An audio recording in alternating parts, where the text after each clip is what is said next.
You're listening to the Cynic Radio Podcast. Now, your hosts, Igri and Cynic. You are listening to episode 23 of the Cynic Radio Podcast. I'm your host, Cynic, and with me as always, sporting his favorite Sleeves Are for Nerds t-shirt, my good friend Igri.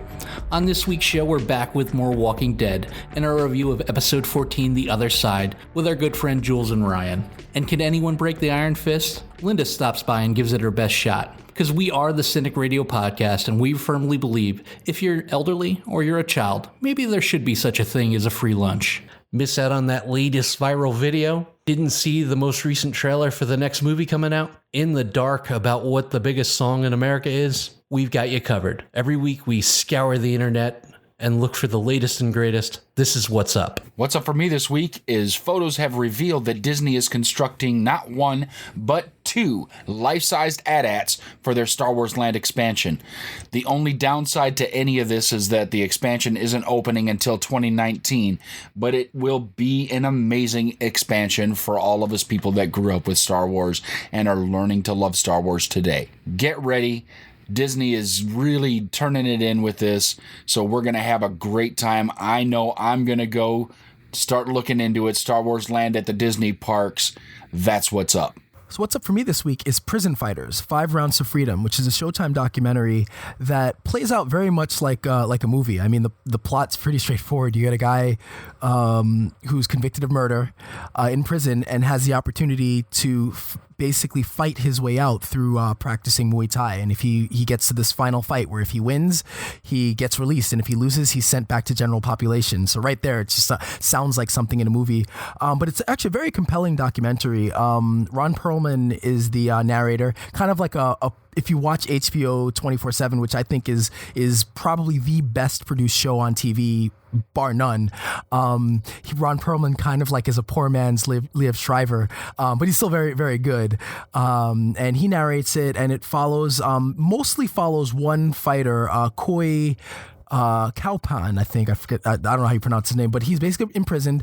And he makes for a very kind of compelling character because he is convicted of murder. But I guess through good editing, they're able to make him sympathetic, and you actually end up rooting for him as he goes through to try to win back his freedom, and get back into the world and kind of redeem himself. But it's an excellent documentary. It's on Showtime. You can watch it on demand. And I definitely, highly recommend it, as it also kind of captures the sport of Muay Thai, which is also in its own way, it's this weird juxtaposition of violence with kind of sportsmanship and honor and honoring your coaches and your trainers and there's this respect that you have amongst fighters that it's really a great sport, but it's just this interesting blend of Buddhism and spirituality with, again, just extreme violence. So I think it does a great job of capturing that sport, which I practice and follow, and then as well as kind of being a real human story where you do feel conflicted rooting for this guy. So again, what's up for me is Prison Fighters, 5 Rounds to Freedom. Hey guys, so my what's up this week is for comedian Bert Kreischer. So earlier this week, my husband came home and he said, I have to see this clip of this guy on YouTube. He's absolutely hysterical. And he proceeds to play this for me. And all I kept thinking is, why is this middle-aged guy performing a comedy act without a shirt on? And I felt completely hung up on this fact until I started listening to him, and I was dying. If you are not familiar with who he is, do yourself a favor and Google Bert Kreischer Russian Mafia story. You will be laughing your ass off. Here's a fun fact about him. In 1997, in Rolling Stone magazine, he was voted as Partier of the Year at Florida State University, which ultimately made him the real-life inspiration behind National Lampoon's Van Wilder, which is crazy. That movie's hysterical. So do yourself a favor and look him up, Bert Kreischer, because he is what's up. What's up for me this week is a project in Orlando, Florida called Fleet Farming. This is basically turning homeowners' front yards into vegetable gardens. The food grown is split between the homeowner and local farmers markets, providing low-cost, locally grown food to the area. The best part about it is that the volunteers all ride bikes, making the operation completely green. The project started with 10 yards in Orlando, Florida, and now has grown to over 300 people on their waiting list. Let's hope this idea spreads across the country. You can find the story on npr.org. Fleet farming, that's what's up. All right, it's Sunday. I've got my popcorn. I've got my soda. It's The Walking Dead. I'm sure all kinds of cool shit's going to happen. I mean, how could it not? It's the best show on TV. Oh, wait a second. It doesn't? Okay, cue the somber music. Walking Dead, The Other Side.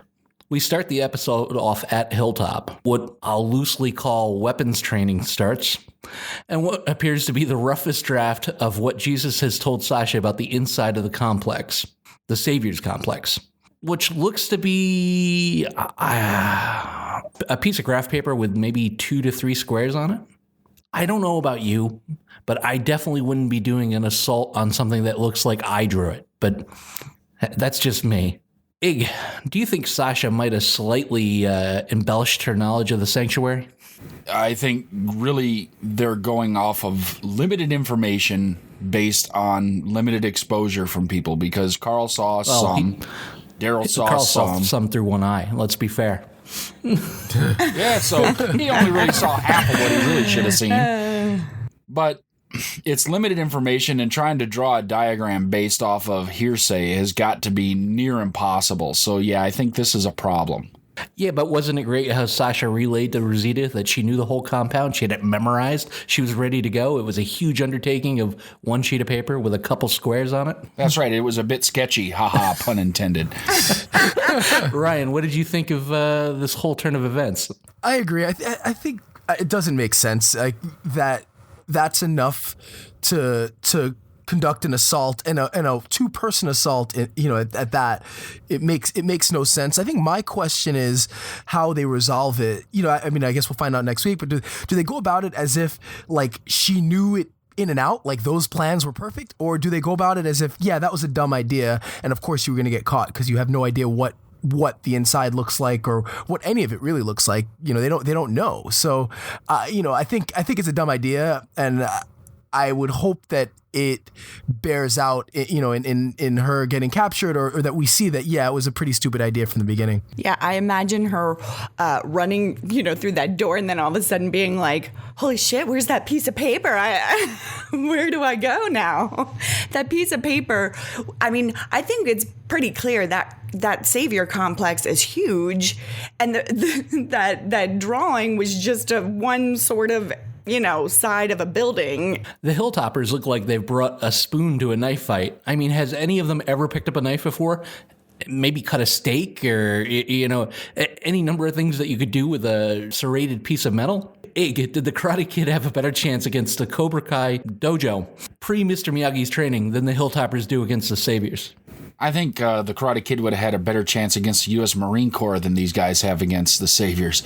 They're all like moving like robots, and funny enough that later we're going to be talking about the Iron Fist, and this kata is very reminiscent of the Iron Fist kata. It's so awful and robotic, and it's like they have no idea what direction they're heading. They're just, I'm going to slowly move this knife to the left. It is really bad because you can see it on all their faces. They're just completely like, am I doing this right? Yeah, and what bothers me is somebody who's like competed in martial arts, in boxing and Muay Thai, and in trains. Like you can't, like, katas are useless for practical fighting. So they should be sparring constantly if they really wanted to learn how to fight. And it's just annoying to watch that because you're not going to learn crap by doing that. Like that doesn't work in the real world. And not that there isn't value to a kata, but in this world right now, they should be beating the shit out of each other every day, all day, if they want to learn how to fight. It just doesn't, that was infuriating for me. Well, the nice part about what they were doing against a walker, I guess it would work because they could just take a step back and start the whole motion over again. Eventually, you have to hit something, right, if you swing long enough. Yeah. Daryl is mentally flogging himself at Hilltop. He's probably a ball of fun sitting around at the fire. Daryl seems slightly better at the Kingdom. Is being around Maggie what may have him possibly so agitated, Jules? Oh, without a doubt. I mean, I'm sure he's been doing this all along, just dreading what is the whole situation that had happened. But at least at the Kingdom, she was a bit out of sight, out of mind. Now she's directly in his face, and he has to confront what he's been probably just backburnering in his mind this whole time. So that would definitely be difficult. What do you say? How do you say you're sorry? I mean, it just seems so there are no words you could say if you really felt like you're the reason that somebody's husband died in such a grotesque, horrible manner. I don't think they make a sorry I got your baby daddy killed by a psychopath with a bat because I decided to take a random unadvised swing at someone. I could look, but I just don't think they make that card. Yeah, obviously he's distraught because of it, and there's a good amount of guilt. I think the saviors are so unpredictable that we've seen a number of times people, act in a way that should have gotten them killed, and they're spared in order for, and somebody else dies in their place. So he couldn't have known, but there's no way around feeling guilt. So it's almost like he's there. I don't know. It kind of reminds me of my stepdaughter. Like when she does something wrong, she just mopes around. She knows that you're mad, and then if you express your anger, she gets even more mopey. You almost have to make her feel better about making the mistake, and that kind of feels like what Daryl's doing. Is like he's kind of just being really mopey so that she reassures him that it's okay. I think he's just, expressing that he really does feel sorrow about what he's done. I think he cares enough about Maggie that should he just be old Daryl wandering around there, he might have the feeling that she thinks he doesn't care that any of this happened.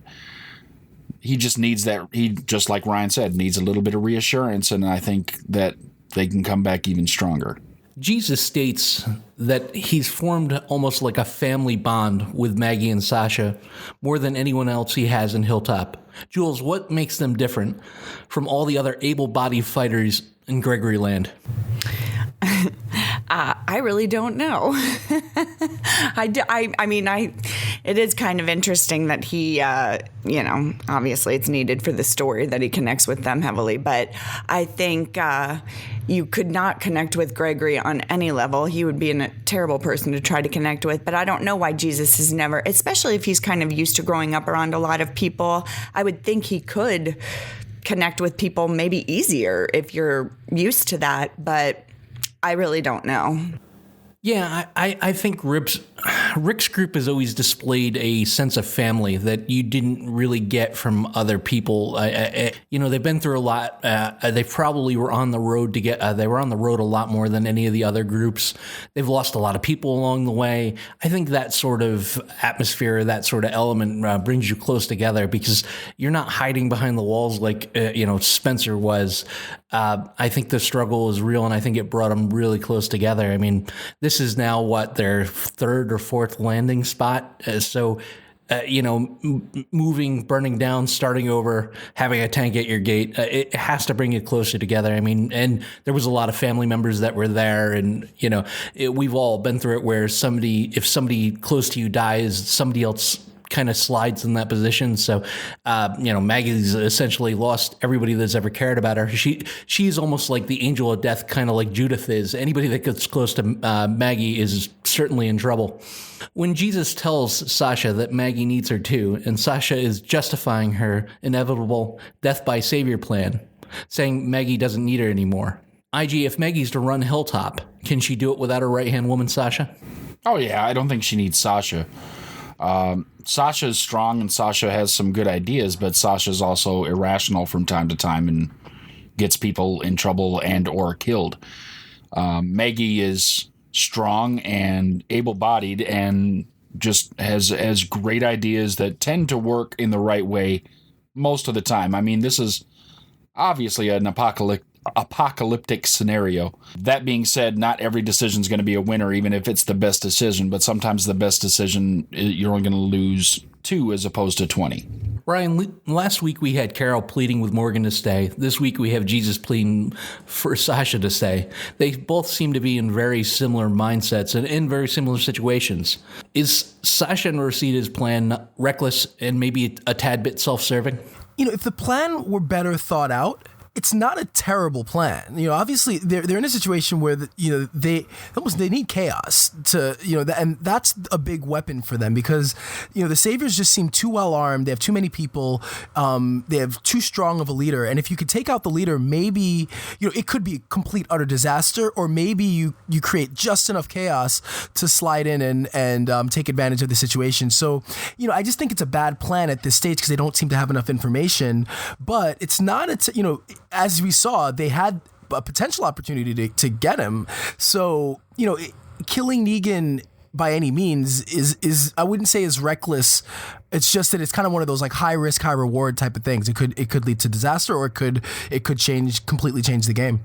In the #harsh department, we see Sasha Bell and her best friend. Do you think she should have tried to at least say some sort of farewell to Maggie? I think she'd have had a hard time leaving had she done that. I think she feels way too much that she owes Maggie to be there because she's the one that kind of got Maggie through the initial shock of Glenn getting killed. Should she have gone and said, I need to go do this, Maggie would have gotten her to not do it. So for this story to progress, as much as I don't agree that they should be going and do this, because let's face it, they're all Negan. They say so themselves. So killing Negan isn't killing Negan. You got another Negan's just going to fall into place. And maybe it's Simon, and Simon is a psychopath.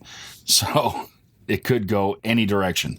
I totally agree with Ig there. I was just going to say that after Ryan had commented when he said that the plan was good. I don't know that this plan is good at all. Well, let me ask you, Jules, because you were my next question. Would you have jumped through the wood pile without saying goodbye to your pal Kate? Oh, never. I would need one last bit of laughter in my life. I don't think the plan is bad, but killing Negan is not that's the part that I don't know that it's a bad idea, because he's obviously a strong leader. Morals aside, he does something that's able to keep people in line. So if you can cut the head off, yeah, like I said, sure. Like I said, just to me, it's high risk, high reward, because they're not strong enough to defeat them on their own or collectively.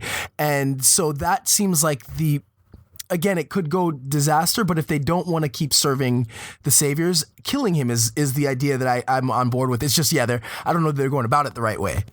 Well, because this is back to what Egg is saying. Okay, so they get that brief moment of, yay, we've won, kind of like in last season when they took out that one outpost. Oh, yay, we took them out, we've won. But that just really, what did that mean ultimately? Nothing, because now we saw what happened to them. I think that if you take out Negan, that's going to last that minute before, Simon or whoever jumps into power, and there's just so many more of them that they can mobilize and come back and get revenge on you quicker than you guys can all mobilize again to try to take the rest of them out. Yeah, but that's assuming that that everybody mobilizes around Simon. What if there's infighting or other people who wanted to lead? So I think, like I said, you're totally right. That could happen, or there could be some infighting, and that leaves them a little opening. So that was my only thing, is that if you kill Negan, who is obviously a strong leader, maybe there are enough people vying for that position that could give them the small opening that they might need. I think they ought to settle it via King's Moot, because that always works out fairly for everybody who's involved. Listen, I think regime change actually in this instance may work. I mean, our country has had our hand in plenty of regime changes all over the world. It's worked splendidly, hasn't it? Awesome. Sasha and Rosita slipped through the wood hatch like Andy Dufresne escaping Shawshank Prison. Will Rick and company ever see either one of them again? I think they will, and because I think it's going to become more like a chess game. I think that he's going to see probably Sasha one more time just before she gets killed. That's an interesting thought. Possible potential spoiler. Potential spoiler, but it hasn't happened yet, so it's just thinking out loud. Ryan, have you ever had that person in your life who's constantly asking you for favors but can't stop being a disagreeable jerk before, after, or during the favor taking place? Yeah, I have somebody who's like that. He was a guy that I used to work with, and he was like, He was always asking for favors, and he finally stopped. Like I was young, and I would always give in or help him out. And so one day he's like, it was right after September 11th too. Makes it a little more messed up. He's like, my grandmother is in. My grandmother died, and she's in Jersey, and I need to go see her, and I don't have any money. Can you lend me $20 to take the take the railroad or whatever to go out to see her? So I was like, oh, all right, fine, because at that point I'd almost given up. I was like, all right, if your grandmother died, I'll help you out. So then later on, he's talking to me. He's like, yeah, thanks so much. My uncle died and he was so close to me. And I was like, wait, what? Your uncle? Oh. Wasn't it your grandmother? And after that, then I was like, wait, give me my $20 back. So then he would avoid me. And anytime we worked, he just completely stay away from me, avoid. And then he actually transferred to another job, another place, and never called me again after that. But there's also he a moved disagreeable to California just so he didn't have to pay your $20. He's also a disagreeable jerk just in general. But yeah, that finally stopped asking for favors. I think it's a Bronx Tale though, where he's talking to Louis Beans, and you essentially got this person in your life for the low cost of $20. You can't really beat that. Yeah, Easiest exactly. way to get people to leave you alone is to loan the money. You'll never see him again after that. That's so true. Sasha seems to be trying to be a logical figure and figure out a way to kill Negan without them both dying from, and maybe possibly from a distance. Is it a smart play, or is she getting cold feet about her Thelma and Louise death pact with Miss Personality? Well, I do think it is. I do feel like in this episode, Sasha did sort of continue to keep bringing up, we don't have to die. We could do this. It's, she seemed to have a more positive outlook where Rosita maintained the whole, we're going down in a blaze of glory type of mentality. Yeah. So I do think she was trying to figure out a way to get through this and not have to, die or even let anyone know they were the ones who did it. If they could sniper Negan, it's just run away. But for whatever reason, Rosita was not down with that idea. IG, do you think Emo Daryl should have killed random savior number 15 for correcting Enid's from saying vegetables or veggies instead of vegetables? No, because I think they know who they brought, and when they're gathering up to leave, they'll be like, all right, where's Bob? If Bob's not there, where did Bob go? What's going on? Bob didn't just start walking home. That would have intensified the search, and I think they'd have got found, because honestly, it did not look like they were hiding all that well anyway. I mean, light shining into your eyes and everything is going to kind of give away your position, and I know that they needed to show us where they were for the show. Makes the drama a little more intense, but at the same time, it had been like, hey, look, there's dark dirt walls back there, and there's a white thing that looks like a person. That white thing wouldn't be Daryl, right? Because he's far from white. That dude needs a shower more than anything. I mean, the dialogue was a bit nonsense, and especially if you think about who the saviors are. I mean, your boss just threw a doctor into an oven, right, Dick? So you're worried about vegetables? But I digress. Maggie restrains Daryl from killing the grammar savior, and they deal with the elephant in the room, Glenn's death. Because of Daryl swinging on Negan, he begins to cry. They talk it out. She forgives him right away, and she speaks about how highly Glenn thought about Daryl. Deep down, if you were Maggie, do you think you could forgive Daryl? Yes, but it's kind of one of those you forgive, but you probably can't forget type of situations. I think ultimately he's not really responsible because he couldn't have known that, especially then, that Negan would do that. But regardless, his actions led to that. There was a consequence. She knows it. He knows it, and I'm sure it'll always be in the back of her mind. But I think also being a good leader and a strong person, she has to reassure him, and she realizes that. And I don't think it will change how she treats him. If anything, she might treat him better, to make sure that he feels okay with it. It's done, and they need to move forward. So, I think she can't ever forget that, but I don't think she'll hold it against him. I think she might, deep down, hold it a little bit against him. Maybe she doesn't trust him with the big job. Maybe you don't put him up to bat with 2 outs and runners on first and third, but you still need him to do his job. You still need him to try and do some things because she sees the usefulness. I mean, he's proven his worth time and time again, so you can't just bench him. She needs him to do something. So we know now that Extra Crispy Dr. Carson's and Hilltop Dr. Carson's were brothers. They burned one up, so they're going to get their spare. Carson's is obviously pissed at Gregory for letting this happen. Is this the straw that's going to break G-Dog's back? Well, I definitely think he's like the Queen of England over there, where he's just their leader in name. You know, I mean, there's no respect. Nobody has respect for him. He sees this as slipping through his fingers, without a doubt. So, especially with the way everyone feels about Maggie having the doctor being gone now, which could jeopardize her situation with the baby. I think, yeah, this could be, and I think he knows it. Let me take a second and tell you that Simon steals the goddamn scene every single time that he's in it. And he had a great interaction just shutting Gregory down. They both did a fantastic job of acting it out. In that moment, Ryan, what stops Gregory from snitching on Rick's group? I don't know. I was thinking about that.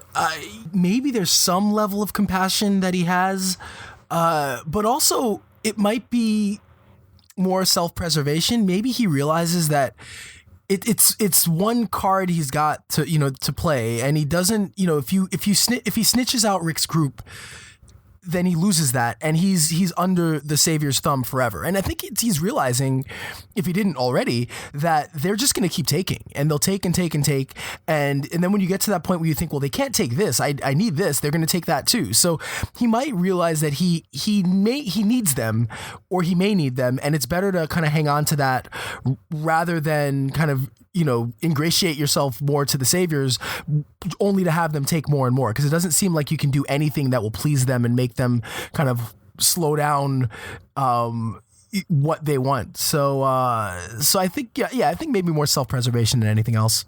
Daryl asks Maggie for forgiveness. She accepts. She's basically, her only terms is that she needs help beating them. Do you foresee a Daryl-Maggie power couple in the future? Not so much a power couple. I just think partners in crime, more or less. He's gonna ask her for advice.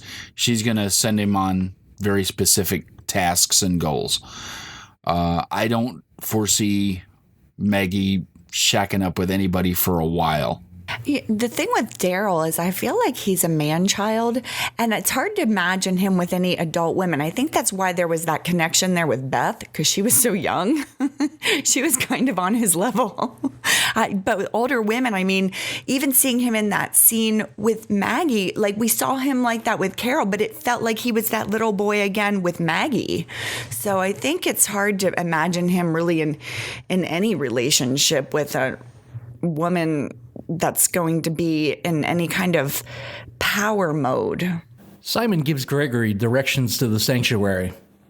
If he makes that trek, will we ever see Gregory alive? I think that might turn into the same thing with Sasha, where you see him alive just long enough so that he can be killed for a little bit of showmanship. You gotta hey, look what we can do. Bink. I didn't even consider that.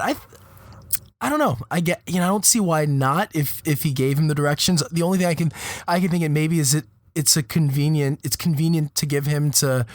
Maybe he has a change of heart and gives it to Rick when they show up asking for for more help or say with their own army that we're going to go after them. But I don't know. I couldn't get a real read on whether or not he was giving him genuinely, or if he was if his life would be in danger if he goes. I can't imagine Gregory actually going to the Saviors and trying to be with them at all, because I don't think he wants to actually work or do anything. I think he's happy sitting in his office drinking all day and doing nothing and, just kind of, divvying out what everybody else should be doing. I think that if he's just another cog in a wheel of he doesn't want to be that guy. He wants to be the person running the show. So IG, Rosita's been around for 2-3 seasons. If she has some sort of MacGyver-like ability, why the fuck are we just finding out about it now? I think because we need a new additional female, because we're about to lose some. And some, I mean more than one, because we've already lost a few. We need a new additional female that has something to hold on to keep us going, because, you know, all of a sudden she can disarm bombs and now she's a master Boy Scout and tying knots and knows all kinds of other crazy shit. It just seems a little far-fetched that all of a sudden she becomes interesting, unless maybe she's going to become interesting so we can kill her off. I'm on board. I understand what you're saying, but my thing is they really just vomited up every living thing she knows how to do all at once. It wasn't just like a little here or there. It was just like, oh, wow, you know how to do everything. It just seems kind of odd because they've portrayed the character as worthless all this time, and suddenly we're glad I brought you along because you're a jack of all trades. All trades. Totally. Yeah, I mean, and it seems like it's just kind of bad writing in a way that if they should have been planting the seeds for this way back. Like there should have been points where she offered to help and she was shot down. At least that would give us an inclination that, okay, she wants to help and she says she knows, but they're not letting her. But it just went from like she was just a useless member of the team to MacGyver over the course of a few episodes. And it just sounds like bad writing. Ryan, that's a great point because she even pointed out everyone underestimated her. They always underestimated what she knew. So you're right. That would have been a great way to handle that. And we never saw that. We never really saw anyone underestimating her. So it just doesn't make sense. You can't just write that. You can't write that into it and kind of absolve 3 seasons worth of her being useless. Yeah. What killed me, too, is after spending about 12.3 seconds to get a shot at Negan, these Mensa candidates decide they have no choice but to go in. I mean, that's Julie's line, by the way. Ridiculous. Any stakeout movie, you just see them sitting there for hours. These guys are like, all right, we're out of stuff to talk about. Yeah, we get it. We both miss Abe. You know how to do everything. Let's go inside and get killed. Instead of having a coming to Jesus meeting with Gregory, Gregory decides to have a going at Jesus meeting. Even going as far as threatening him. My question to you, Ig, is if he doesn't have Jesus on his side, who does he have? He's got Gregory, and as far as Gregory's concerned, Gregory is all he needs. And I think he believes that he has Simon on his side. But that's a bad belief to have. Yeah. I think you're seriously having delusions of grandeur if you think Simon's on your side. Having Simon on your side is like having a badger in your sleeping bag. You just don't want that.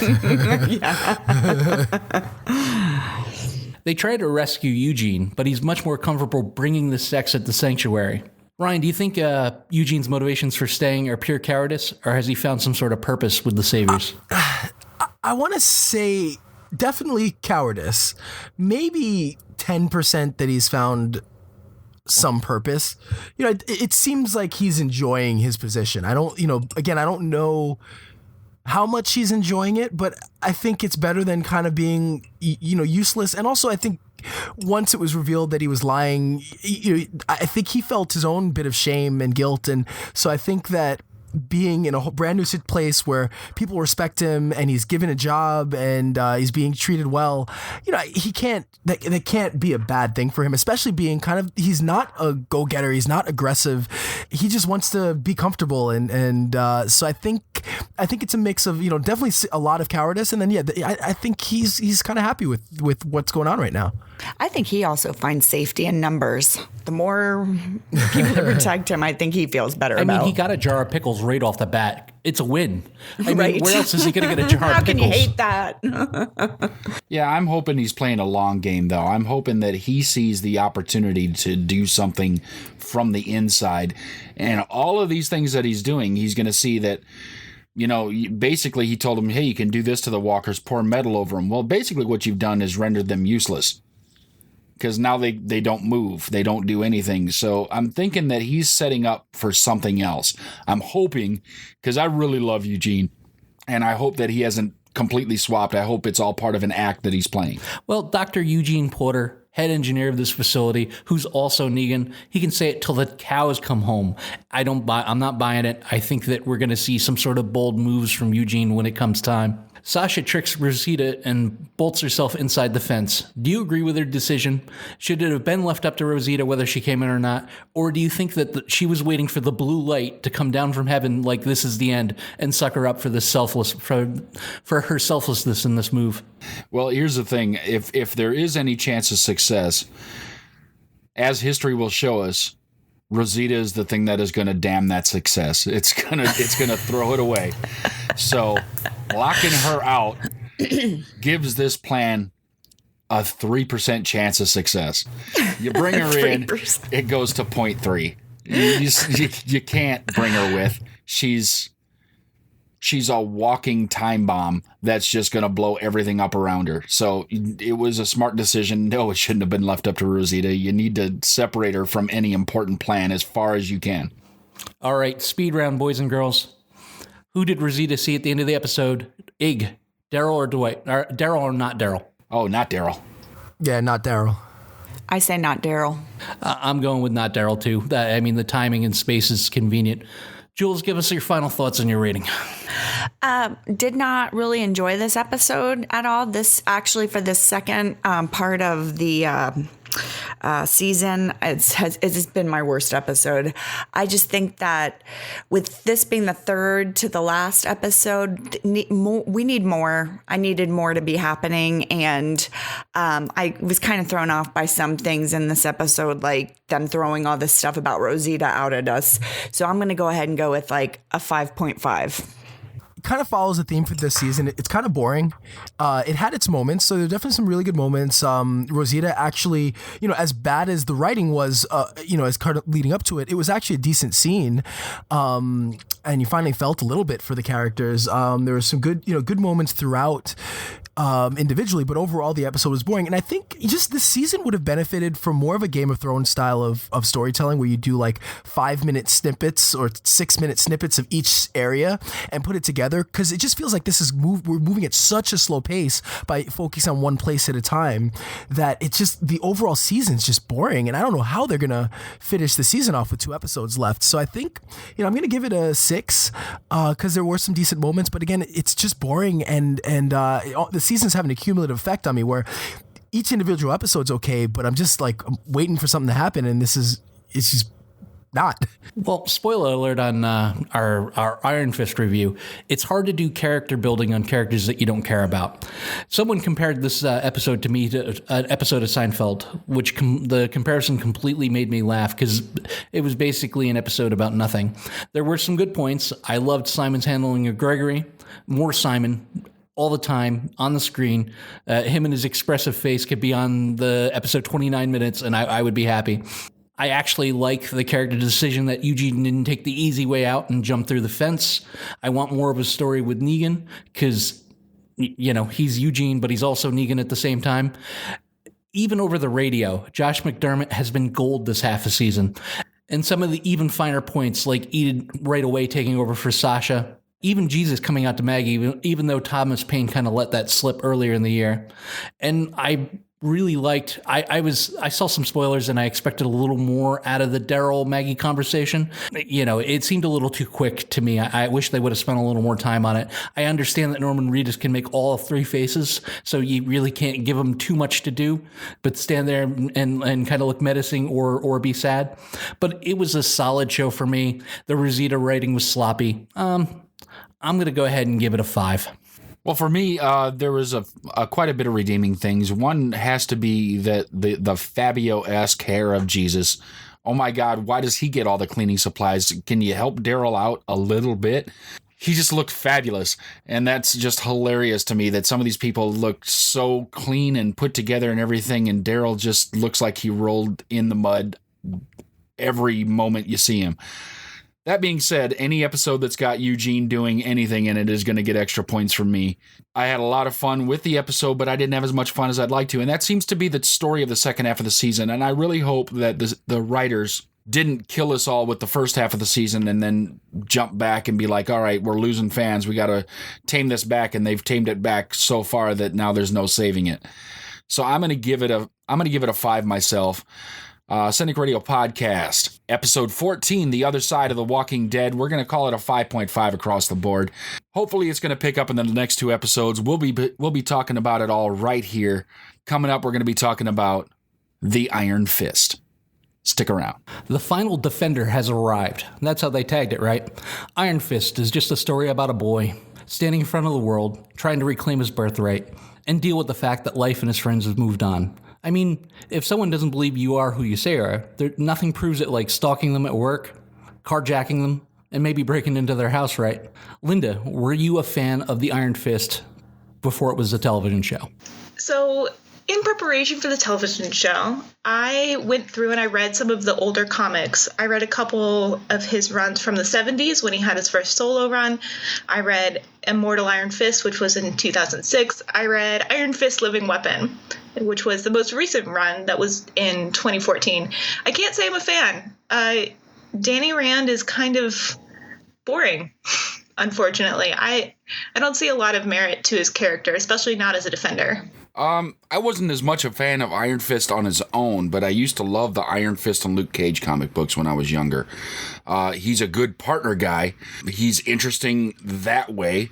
And in regard to this, I guess if he'd have worn that crazy neon green and yellow jumpsuit a little more, I might have been even more into it. Yeah, one of my big fears is that the cinematic universe is going to dig so deep into the well, get overconfident and finally get to a character that nobody cares about. Yet haven't reached the bottom of the barrel yet with them, because even Doctor Strange, which I was extremely worried about, still did big numbers at the box office, and it overall was received fairly well. TV-wise, I think they might have hit it with the Iron Fist. He's definitely a good secondary character. I mean, introducing him in the middle of the Luke Cage series probably would have made a little more sense than giving him his own show. I think they really should have slotted maybe the Punisher in this spot. So I didn't know a lot about him comic book wise, but I did know who he was. I was familiar with his powers from video games and the team ups and the Avengers, and I was a little worried about it, and it seems to be rightfully so. Promotion or lack thereof. Matt, Jessica, Luke, you couldn't go anywhere on the internet without seeing them. What did you think, Ig, of the promotion for Iron Fist? It was pretty tiny. It was pretty lackluster. They just had a little bit of stuff happened around on the internet. They had a couple of videos show up on YouTube and a little bit of stuff when you were in Netflix, but it wasn't as widespread. I mean, even today, if you go to the IMDb page, it's just there's a trailer video there at the top. But if you go to the Luke Cage one, the whole page changes into a Luke Cage themed page. So obviously, Netflix does not believe in this quite as much as Luke Cage, Jessica Jones, and especially Daredevil. Now, that being said, Iron Fist isn't Daredevil. Daredevil is amazing. Daredevil has been well known way beyond Iron Fist. Still, if they needed to try and tell you who Luke Cage is, they did that. If they need to tell you who Jessica Jones is, they did that. They still didn't tell you who Iron Fist was. You had to go watch the series. What did you think of the lack of promotion, Linda? Did it speak volumes to how they felt about the upcoming product? Yes. I think that the lack of promotion definitely showcased Netflix's ambivalent feelings towards the show. And a lot of the promotion that I saw, it went hand in hand with a lot of the negative reviews and a lot of the controversies surrounding some of the casting and some of the choices. So I didn't see a lot of positive promotion for Iron Fist at all. It really was incredibly deserted. Well, we'll touch on the elephant in the room right away, because people were a bit up in arms about the casting. What's your personal feel on the show as a whole, Linda, as far as casting? I think that the show as a whole is hugely miscast. I think that they chose actors rather than action heroes for these roles. And I think that really shows in a lot of the scenes where they have to actually fight and they can't put them in a mask or hide them in shadows or shoot from behind. And you actually have to see the character throw a punch. It's really disappointing. There are ways that they could have went around that. Like, they could have had them wear hoods. They could have, I don't know why they're pushing so hard for him not to be in some sort of costume or disguise. The fight scenes were a tad bit lackluster, even though I like the whole cage fighting aspect in the first couple episodes. Ig, what did you think of the casting? The casting, I didn't have as much a problem with it. I think it was more intertwined into the story. I liked some of the people. I didn't necessarily like the Meachums, the men. I didn't like Ward. I didn't like Harold. But I think that's because I didn't like them as people. It might have been just like, I love to hate those guys. But Danny Rand kind of fit because, if he was at some point this kind of little entitled boy, and then he was an entitled young man with billions of dollars at his disposal, and then got in a plane crash, and somehow his entitlement landed him in a plane crash next to some amazing monks and everything, where he still got to be raised pretty well and learn all kinds of awesome shit. Colleen Wing, Jessica Henwick, she was pretty decent. I liked her. She was just kind of fun, and they put Rosario Dawson in, and I loved Rosario Dawson. So she was only in later episodes. You don't see her in the first 3 that we're really talking about here, but she does show up. Rosario Dawson's awesome. So I don't have as much a problem. And she gets a little ass-kicking time in the later episodes, which kind of makes me happy as well. I just wanted to mention that the reason that Daredevil did so well with his fight scenes is because they put him in a mask and they got an actual martial artist to do those stunts. And I feel like they really dropped the ball here, especially when Daredevil's supposed to be just kind of an ass kicker rather than a kung fu master. They really should have had a martial artist for Iron Fist. I agree with you. I know how you feel on it, but Ig, since the dialogue is incredibly light in this show, did the action / fight scenes save it? No, didn't necessarily save it, but it wasn't the worst I've seen. I've seen plenty of worse fight movies. I've seen plenty of things that just make me go, no, come on. But this is Marvel, okay? That although it is taking place in New York, which is a real place, is taking place with things that aren't real. I really kind of am able to separate myself from reality and just sit down and eat some popcorn and watch this. And that's kind of what it turned into for me, is kind of a popcorn suspension disbelief of soap opera, serial acting, and 18 stories trying to converge into one thing. It was almost like that movie Crash that won the Academy Award when it shouldn't have. It's so many things going on that it makes it interesting, but you just have to forget the world when you're doing it. You have to just watch it. Linda, do you feel that the Iron Fist power translates from the comics to the small screen? And do you like how it was displayed? Well, first off, I don't think we get to see a lot of Iron Fist actually punching things, especially not in the first 3 episodes. I think he maybe punches a wall down and that's it. The power of the Iron Fist is really, really monumental in the comic books. He literally takes on a god in one of the runs. He enters a tournament with other immortal weapons and he wins. He's supposed to be this really, really incredibly talented, incredibly high-level icon of fighting, right? He's supposed to be like the paragon of fighting. You worship at the altar of the Iron Fist. That's literally what they do in Kunlun, is they worship the dragon that gives the Iron Fist powers. And I think that it came off as really weak and unbelievable, especially coming from an actor like Finn Jones. Would the show be given more slack if it was shown on WB and it was a DC property? Oh, yeah. They give them a lot of leeway. What is that? The Agents of Tomorrow thing or something that they put on there now that I think is absolutely terrible. R-list movie stars, R-list characters, excuse me. They're not A-list, B-list, C-list. They're way back down the alphabet. It's like, who the fuck is that guy? They are able to do things on the WB that are interesting and fun, but it's probably 50% less than anything that they've done here on Netflix. And I think they'd get a lot more positive press if they were on WB. Yeah, absolutely. I think they set the bar so high in the 2 seasons of Daredevil, Jessica Jones, and Luke Cage, it was bound to have a misstep somewhere. And I think they stumbled pretty heavily. What do you think, Linda? Do you think if this was a weekly series on a third-rate network, do you think you'd be as hard on it as you are right now? No, I still think it would be boring.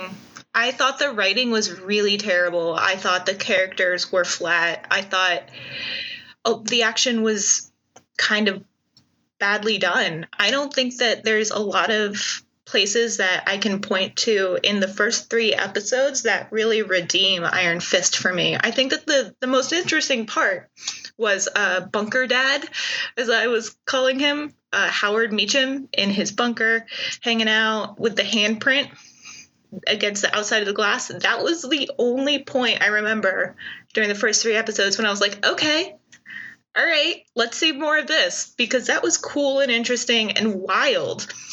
And I think that if I can only point to like 2 things in the first 3 episodes that intrigue me, and it doesn't really have anything to do with the main character, that's a huge problem. I agree. Daredevil kicked off right away. I mean, there was a fight scene the second the show started where he was saving a few women from being, trafficked as sex workers. This took a long time to get going. But what better place to be under house arrest in the penthouse of a skyscraper with billions of dollars? I mean, sign me up for that right now if I don't have to go back and trudge through the cold snow. Ig, have you watched past the first 3 episodes? Will you? And is there any hope of business picking up? I have watched past first 3 episodes, and it does pick up. It does get a little bit better, and I think the biggest problem that I saw here, and this is really a medium problem as far as which medium they decided to use. We are all very accustomed to, even when they are lower tiered characters, Ant-Man is a lower tiered character. That movie was great, but it was plus or minus 2 hours long, a little bit over 2 hours. So you have to introduce the character, you have to start a story, you have to go through the entire arc, and you have to get completion in 2 hours. This is Netflix. They need between 8 and 13 episodes, which is 8 to 13 hours, to make that same thing happen. Because they're going to run one arc over a series, over a season. So when that happens, they spend a lot of time on filler. And that's what they do here, is they spend a lot of time on filler. And that's where it gets uncomfortable. It's like, okay, can we move past this little thing yet? I totally agree. I think that was a huge problem for me with the first 3 episodes, is not only was it filler, it was badly written, badly developed filler. I was really upset when Danny Rand was in a mental hospital. I get it. That's kind of the reaction when a guy breaks into your home and stalks you, send him to a mental hospital. But it was also really frustrating because Danny Rand doesn't have any history of mental problems in the comic books. He's never been the character that they have to drug up and keep under lock and key. So it was a little offensive to me to see that happen to him. And it felt really throwaway. Like, what happened in there that I cared about? Like, what did that do to develop the plot except to get Danny out of the way while the Meachams plotted and schemed? It was really, really boring. And I thought it was terribly done. And the filler was so obvious to me. This one's a little tough for me because I have watched the majority of the run. They do sprinkle in some Rosario Dawson, which I love. They bring back Madame Gao, which, kind of ties all those theories together since she's been like a background presence in all of them. Ryan George, our good friend, said if you're not sold on this property by the 3rd episode, you probably should stop watching. I think it's more along the 4th. If it hasn't grabbed you by the 4th episode, I think that it's probably not for you. I'm going to finish out the run. I want to know about the character before the Defenders. Linda, what are your final thoughts on the series, and give it your rating? So I think that I can only say that I'm really disappointed in the Marvel writers for this series. Despite having kind of a B or a C-list character like Iron Fist, who is more suited to an ensemble cast, they could have done a lot with this character. They could have done something really, really cool and really interesting, and they could have added in more mythology. They could have really built up a world with like the mythical Kunlun and the immortal weapons, and they could have done so much more. There was a lot of room for improvement, and they didn't improve on comic books that were already kind of boring. So I think overall I'm going to watch it again because it is the bridge in between the individual series and the larger ensemble Defenders, but I have to give it a really low rating. It's definitely not the worst I've seen, so I think I'll give it like a 3 or a 4 out of 10. It's just not exciting, and it's not intriguing for me. If Daredevil's the man without fear, Iron Fist is the man without a clue. And possibly soap. The first 3 shows go from The Iron Fisher King to One Flew Over the Cuckoo's Fist. There are points I swear that Finn Jones went to the Charlie Hunnam School of Acting. That's not a good thing. Some of his delivery is downright nonsense. The one thing that is done right, though, is the New York City feel. Any show that uses that as a backdrop will always win slight favor with me. Danny walks up and tells a hot dog vendor, "Hey, that's my building right there." He replies in typical New Yorker fashion, "Maybe you should sell it and buy yourself some shoes." The Iron Fist isn't perfect. It's riddled with problems, but it's not without its entertainment value.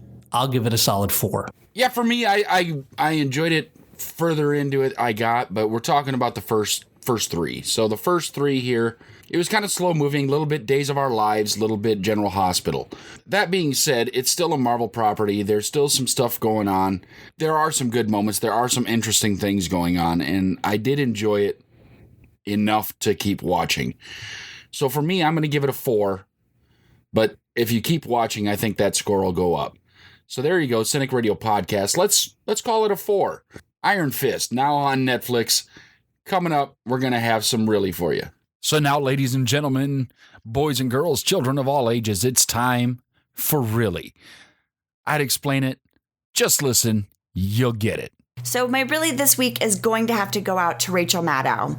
It pains me to say this because I do feel like Rachel Maddow does an outstanding job, as ponderous as it can be sometimes, putting pieces together and connecting dots of great stories. But she went awry this week with the Trump taxes stunt. Sadly, she had a lot of great points at the beginning of this episode, which were kind of lost because everybody was waiting for this big reveal. And she was explaining why it is imperative that Trump releases its taxes, but all of that was missed because she used this kind of cheap marketing ploy when it came to getting the viewers that night by exclaiming she had his taxes, had a countdown clock, and really it was just 2 pages of 2005 taxes that were really nothing. If anything, if people wanted to have selective hearing, it actually appeared to be in Trump's favor. So she's a much better journalist than the need for this sensationalism, especially when it comes to something that was a bust. Doing things like this kind of lessens credibility, and it's imperative that all journalists maintain the highest level of integrity these days beyond ratings. So, Rachel Maddow, really? Really for me this week goes out to Advil, who is now marketing Advil menstrual pain. And now here's the thing. I don't want women to have nothing to go for their menstrual pain. I really know that it is an awful time of every woman's month when their menses hits. And we're not even going to start talking about the stuff when women were gluing their privates together. But here's the thing. Advil menstrual pain is the same drug as its basic ibuprofen. Here's the thing, people. They're basically levying a pink tax on you. They're saying that, hey, we're going to market this to women and charge more money for it. Right now, the same package, 200 milligram pills, 40 pills each, at Target is 50 cents more expensive to buy the menstrual pain than the regular Advil, and it is the same pill. It's time for us to stop doing this. Come on, world, wake up, do it right. Advil. Really? My really this week is something called Mostly Human. It's a docuseries by CNN's Lori Segal, and it covers a new wave of technology which basically allows you to maintain contact with your lost loved ones after death. It uses your social media posts and your text messages to create a profile AI chatbot of you, and would allow people to communicate with you via text or even post on social media after your death. Now, I do see the merit in something like this initially, but I think it could severely extend and disrupt the grieving process, and I honestly find it a tad bit creepy. I mean, who wouldn't want to have that last conversation with your best friend, a spouse, or a loved one? But should you? And what if they couldn't stop? We all deal with death differently, and used as a crutch, I mean, I could see the merit. But wouldn't you want the people in your life to eventually move on? Technology has found a way to make grieving slightly easier, but has it made it better? Mostly Human, a docuseries on CNN. I think you should probably check it out. Talking to the dead, having it text, or wish me happy birthday. Really? And that's going to do it for episode 23 of the Cynic Radio Podcast. I'm Igor, and with me has always been the Gimp Cynic. Joining us this week has also been Ryan George. Jules and Linda talking about Iron Fist. Really, this week we learned that people on the other side are better kept and cleaner than Danny Rand. My God, can anyone get a barber and some soap to the Iron Fist? Anyway, that's going to do it. Send us your comments, questions, concerns, and oh my God, why am I out of Reese's peanut butter eggs? Go ahead and check out our newly redesigned website at cynicradio.com. Send us an email at cynicradio@gmail.com. Find us on Facebook at facebook.com/cynicradio. And look for us on Twitter at cynicradio. There's always going to be new fun and adventure coming up in the following weeks. We hope to see you there. And until next time, don't get captured. Follow the podcast on Twitter, Facebook, and at cynicradio.com. Available for download on iTunes.